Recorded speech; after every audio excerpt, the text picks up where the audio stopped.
pour le chef Fégère. Présent. Pour le chef Terrien. La journée commence comme dans n'importe quelle caserne. Présent. Pour la classe Gola. Présent. Des pompiers comme les autres. À un détail près, leur caserne est située dans le musée du Louvre. Du coup, en plus de leur mission de secours, ils sont aussi les gardiens des œuvres d'art. Il y en a 460 000, l'une des plus grandes collections au monde.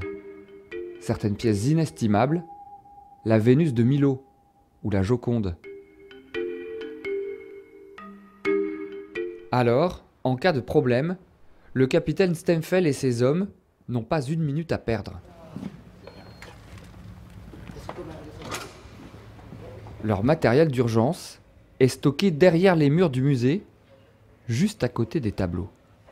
On a des aspirateurs à eau qui vont nous permettre de faire de l'épuisement. On a tout ce qui est raclette, donc tout ça c'est pour lutter contre les dégâts des eaux. Des boudins absorbants. On a plus d'une dizaine de ces réserves qui sont réparties judicieusement dans l'ensemble du palais, de façon à les avoir à portée de main en cas d'intervention. On va imaginer que dans cette salle, il y a un souci, il faut évacuer les œuvres. Tous les 3 mois, Laurent, l'un des régisseurs du musée, organise aussi des formations pour les pompiers du Louvre. L'exercice du jour, apprendre à déménager vite et en douceur ce mobilier ancien. Ceux qui n'ont pas l'habitude de les manipuler, souvent, ont une appréhension. Et il faut éviter d'avoir cette appréhension parce que c'est là où arrive un accident. Donc c'est simplement donner confiance lors de la manipulation, faire attention, bien sûr, puisque ce sont des œuvres d'art, mais se rendre compte que ce sont également des objets que l'on peut manipuler normalement.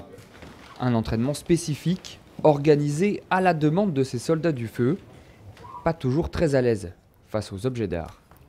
Déplacer des œuvres d'art, c'est pas la base du pompier de Paris prioritaire. C'est vrai que pour nous, c'est vraiment le secours à victimes et puis les incendies.